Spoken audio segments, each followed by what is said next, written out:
नमस्कार बच्चों, हम पढ़ रहे हैं इमोशनल डेवलपमेंट। इससे पहले वाले वीडियो में हमने देखा कि कितने प्रकार के इमोशंस होते हैं, कैसे बच्चे अपने फेस एक्सप्रेशन देते हैं इमोशन के अकॉर्डिंग। इससे पहले हमने देखा था कि इमोशंस होते क्या हैं, क्या मीनिंग है, क्यों महत्वपूर्ण है, वो सारी चीज़ें। आज जो हम पढ़ेंगे वो है अति संवेगात्मकता। संवेग जो है एक ऐसी नेचुरल प्रक्रिया है जो कि लिमिटेड या हम कहें कम क्षमता में आने वाली एक संवेग है।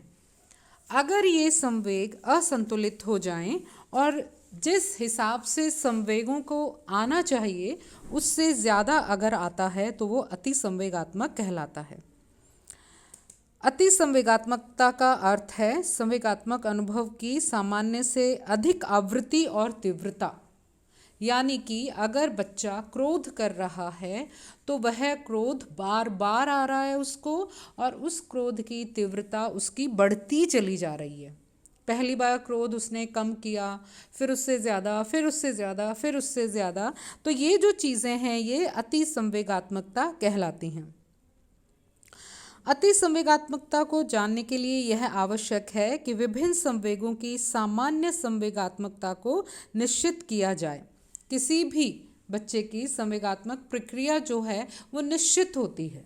हर समय बच्चे को गुस्सा नहीं आ सकता, हर समय बच्चा जेलस फील नहीं कर सकता, हर समय बच्चा डरता नहीं रहता।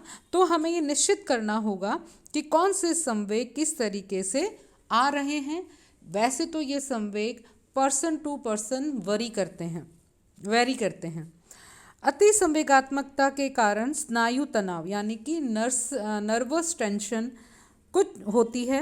कुछ बच्चों में इस तनाव के कारण अंगूठा चूसना, नाखून काटना, सिर खुजाना, उच्च स्वर में हंसना, फूट फूट कर रोना, तुतलाना, हकलाना आदि तरह की अभिव्यक्तियां हम देखते हैं।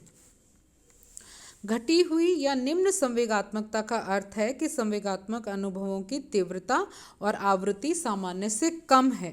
घटी हुई संवेगात्मकता स्थिति बालक के कुसमायोजन का प्रतीक हो सकती है, लेकिन अति संवेगात्मकता भी कुसमायोजन का द्योतक हो सकती है। अब इसके कारण क्या हैं? कॉजेज ऑफ अति संवेगात्मकता के पहला है शारीरिक कारण। अगर संवेग जो है ये शारीरिक हार्मोन्स की सक्रियता पर निर्भर करते हैं। हमारे शरीर में जितने भी हार्मोन्स होते हैं वो किसी न किसी संवेग के प्रति उत्तरदायी होते हैं। अगर वो हार्मोन हमारे ज़्यादा अगर निकल रहे हैं, ज़्यादा सिक्रीट हो रहे हैं, तो हार्मोनल चेंजेस की वजह से अति संवेगात्मकता देखी जा सकती है। जो बालक बाल्यावस्था में अधिक दुर्बल, चिड़चिड़े, अस्वस्थ होते हैं उन बच्चों में अधिक संवेगात्मकता देखी जाती है। जो बालक अधिक चिंता, तनाव, दुख आदि स्थिति में रहते हैं उनके भी संवेग अति हो सकते हैं, बहुत ज़्यादा हो सकते हैं। इस तरीके से अगर किसी बच्चा, जो भी कोई बच्चा है, वो अपने शरीर से अगर खुश नहीं है, सुखी नहीं है, तो उसके संवेगों को प्रकट करने की जो क्षमता है वो तीव्र और बार बार होती है। दूसरा है सोशल कॉजेज, सामाजिक कारण। परिवार द्वारा बालकों के किसी प्रकार से संरक्षण व सहायता मिल जाती है, इस पर भी संवेगों की तीव्रता निर्भर करती है। एकाकी परिवारों में बच्चे क्योंकि एक ही अकेले होते हैं और माता पिता ही होते हैं, संयुक्त परिवार नहीं होते हैं, तो वो अपने संवेगों के थ्रू अपनी बातों को मनवाते हैं। धीरे धीरे ये संवेग अति संवेगात्मकता में बदल जाते हैं, तो ये भी कारण हो सकता है। इसके अलावा अगर बालकों पर अधिक ध्यान न दिया जाए, पक्षपातपूर्ण व्यवहार किया जाए, उनको इग्नोर किया जाए, तो भी ऐसा होता है। नेक्स्ट है एनवायरमेंटल कॉजेज़, बालकों के आसपास का वातावरण, पारिवारिक स्थिति, विद्यालयी स्थिति, मित्र मंडली, ये जो सारी चीज़ें हैं ये भी बच्चे के संवेगों पर नकारात्मक और सकारात्मक प्रभाव डालते हैं। जब इन सब चीज़ों में बच्चा कुसमायोजित होता है तो भी संवेगों की तीव्रता बढ़ती है और पुनरावृत्ति भी बढ़ती है। इसके अंदर जैसे बालक जो है वो क्रोध, घृणा, ईर्ष्या अधिक करने लगता है, ज़्यादा करने लगता है, बार बार करने लगता है।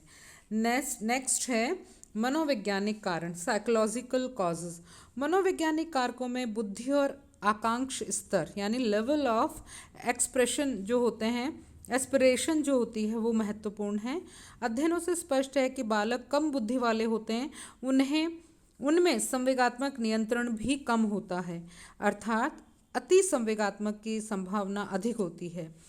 यानी कहने का मतलब है जो बच्चा मनोवैज्ञानिक तरीके से मजबूत है वह बच्चा अपने संवेगों को नियत और कंट्रोल करके रखता है, जिसकी वजह से अपने संवेगों को बहुत अच्छे से एक्सप्रेस करना जानता है। नेक्स्ट है कि उच्च संवेगात्मकता के प्रभाव क्या हो सकते हैं। तो इसमें पहला है कि बालक का शारीरिक, मानसिक, सामाजिक, मनोवैज्ञानिक स्वास्थ्य अति संवेगात्मकता के कारण अधिक प्रभावित होता है। पारिवारिक असमायोजन, मानसिक असंतुलन, घृणा, ईर्ष्या, विकृत भाषा, भाषा संबंधी दोष, पाचन संबंधी दोष, ग्रंथीय दोष आदि बच्चों के अंदर दिखाई देने लगते हैं। अति संवेगात्मकता की स्थिति में यदि लंबे समय तक यह चले तो बालक की मानसिक दशा यानी कि मेंटल एफिशिएंसी कम हो जाती है। अति संवेगात्मकता के कारण खेल संबंधी अरुचि हो जाती है और बच्चा विध्वंसकारी प्रवृत्ति का बन जाता है। शरीर के आंतरिक ग्रंथीय परिवर्तनों के कारण स्मृति, तर्क, चिंतन आदि की क्षमताओं भी अति संवेगात्मकता की वजह से प्रभावित होते हैं। व्यवहार संबंधी समस्याएं ज़्यादा देखने के लिए मिलती है। अंगूठा चूसना, नाखून काटना, बिस्तर गीला करना, गाली गलौज करना आदि। अति संवेगात्मकता के प्रभाव से बालक सामाजिक रूप से कुसमायोजित रहता है, उसके स्वभाव व व्यक्तित्व में भी परिवर्तन आ जाता है। ऐसे बालक अंतर्मुखी व्यक्तित्व वाले हो जाते हैं। नेक्स्ट है एक्सप्रेशन ऑफ इमोशंस, संवेगों की अभिव्यक्ति। अधिकांश बाल मनोवैज्ञानिकों का मानना है कि बालक जन्मजात रूप से असंक्षिप्त उत्तेजना पाई जाती है और कुछ लोगों का मानना है कि यह जो है संवेग की अभिव्यक्ति है वो नेचुरल है और धीरे धीरे इसके अंदर प्रदर्शित होती है। तो आपके सामने स्क्रीन पे दिखाई दे रहा है संवेग अभिव्यक्ति के अंदर पहला है बाह्य परिवर्तन, एक्सटर्नल चेंजेस आते हैं। दूसरा है आंतरिक परिवर्तन, इंटरनल चेंजेस आते हैं। जैसे बाह्य परिवर्तन में आएगा मुख आकृति में परिवर्तन, फेशियल चेंज हो जाता है, वोकल चेंजेस हो जाते हैं, शारीरिक मुद्रा में परिवर्तन आ जाता है। ये तो हुए आपके बाह्य परिवर्तन। आंतरिक परिवर्तनों के अंदर हार्ट बीट आपकी, pulse rate, blood pressure, blood chemistry, respiration और पाचन क्रिया और मस्तिष्क तरंगें जो होती हैं वो ज़्यादा प्रभावित होती हैं। कई बार जब हम असुरक्षित महसूस करते हैं तो हमारी हार्ट बीट तेज़ हो जाती है, पल्स रेट तेज़ हो जाती है और हमें घबराहट होने लगती है। ये हमारा इंटरनल है जो कि संवेग प्रभावित करते हैं या संवेग को हम इंटरनल तरीके से व्यक्त करते हैं। एक होता है कि हम फेशियल, हमें गुस्सा आ रहा है तो हम चेहरे से बता देते हैं कि हमें गुस्सा आ रहा है, हमारी आंखें लाल हो जाएंगी, चेहरे के एक्सप्रेशंस बदल जाएंगे एट्सेट्रा। लॉज एक मनोवैज्ञानिक हैं जिन्होंने शारीरिक क्रियाओं को ही संवेग का कारण माना है। वह अपनी पुस्तक में लिखते हैं कि हमारे हर्षों, दुखों, चिंताओं, हमारे आनंदों और व्यवस्थाओं के लिए वाहिनी पेशी संस्थान वैसो मोटर सिस्टम उत्तरदायी है। हमारी आंतरिक जो चीज़ें हैं, हमारे आंतरिक जो सिक्रीशंस हैं, स्राव हैं, वही हमारे इमोशंस के प्रति ज़्यादा उत्तरदायी हैं। बाहरी उत्तेजना, एक या दो से अधिक इंद्रियां जो होती हैं वो उत्तेजित होती हैं, बाकी जो हैं वो नहीं होती हैं। तो डिपेंड्स ऑन कि हम क्या है। तो बच्चों संवेग अभिव्यक्ति है वो बाह्य परिवर्तन है, जैसे मुख, फेशियल चेंजेस हो जाना, वोकल चेंज हो जाती है हमारी आवाज़, पोस्चर चेंज हो जाता है, ठीक है। और आंतरिक में तो ये है कि हार्ट बीट का बढ़ जाना, पल्स रेट का बढ़ जाना एट्सेट्रा एट्सेट्रा। अब है कि बालक के संवेगों संवेगात्मक व्यवहार को प्रभावित करने वाले तत्व कौन कौन से हैं? पहला है आयु। प्रेम, क्रोध, दुख, ईर्ष्या लगभग 1 से 5 वर्ष तक के बालकों में देखी जा सकती है। जैसे जैसे आयु परिपक्वता की ओर बढ़ती है, उसके संवेग भी परिपक्व होने लगते हैं। उसके बाद है शारीरिक स्वास्थ्य। अगर बच्चा शारीरिक रूप से बिल्कुल स्वस्थ है तो उसके संवेग भी संतुलित रहते हैं। अगर वह शारीरिक तौर से असंतुलित है तो उसके संवेग भी असंतुलित होकर बच्चा क्रोधित, चिड़चिड़ा, भयभीत, थकान, जुकाम, पाचन संबंधी दोष, कुपोषण, ईर्ष्या आदि देखी जा सकती हैं। फिर है पारिवारिक संबंध, फैमिली रिलेशंस। परिवार में संबंधों का पॉजिटिव और नेगेटिव प्रभाव संवेगात्मक व्यवहार पर ज़रूर पड़ता है। अगर परिवार का सौहार्दपूर्ण वातावरण है तो बच्चे के संवेग संतुलित और स्थिर रहते हैं, वरना बच्चा जो है वो डरना, दंडित करना, दुखी होना, क्रोधित होना, एकाकी होना, इन सब से गुजरता है। नेक्स्ट है मैच्योरिटी। जैसे जैसे बच्चे की आयु बढ़ने लगती है, परिपक्वता आने लगती है, जिसके कारण बालक संवेगों पर आसानी से अपने नियंत्रण करने लगता है और उसकी जो ज्ञानेंद्रियां हैं वह वातावरण के साथ संबंध स्थापित करने लगती हैं और बच्चे का संवेगात्मक जो डेवलपमेंट है वो संतुलित और स्थिर हो जाता है। फिर है भाषा। बच्चे का संवेगात्मक व्यवहार जो है वो भाषा भी प्रभावित करती है। आयु, बुद्धि, पारिवारिक वातावरण, परिपक्वता के साथ साथ बालक की भाषा भी संवेगात्मक डेवलपमेंट को प्रभाव डालती है। विचारों का आदान प्रदान भाषा के माध्यम से ही होता है। अगर बच्चे को किसी तरह की कोई भाषा समझ में नहीं आती है तो वह अपने संवेग को उत्तेजना में दिखाता है। दुख, क्रोध, दया, प्रेम आदि सब चीज़ें हमें उसकी दिखाई देने लगती हैं। फिर है लर्निंग। परिपक्वता के पश्चात बालक अधिगम की ओर बढ़ता है। जैसे जैसे बालक विकसित होता जाता है, अधिगम की तीव्रता, अवसर बढ़ने लगते हैं।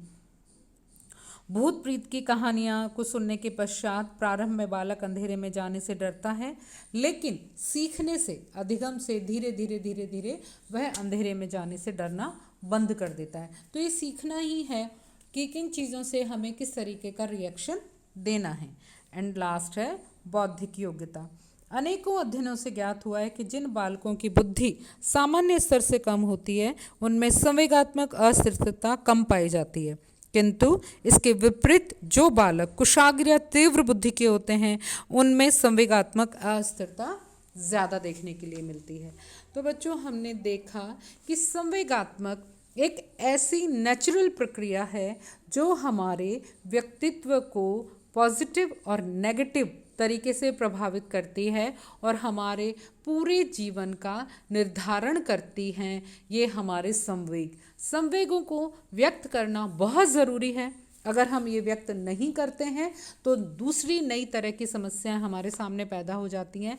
लेकिन संवेगों को तरीके से, मैच्योरिटी के साथ, आवश्यकता के अनुसार अगर संतुलित तरीके से इनको अभिव्यक्त किया जाए तो बच्चा परफेक्ट व्यक्तित्व वाला हो सकता है।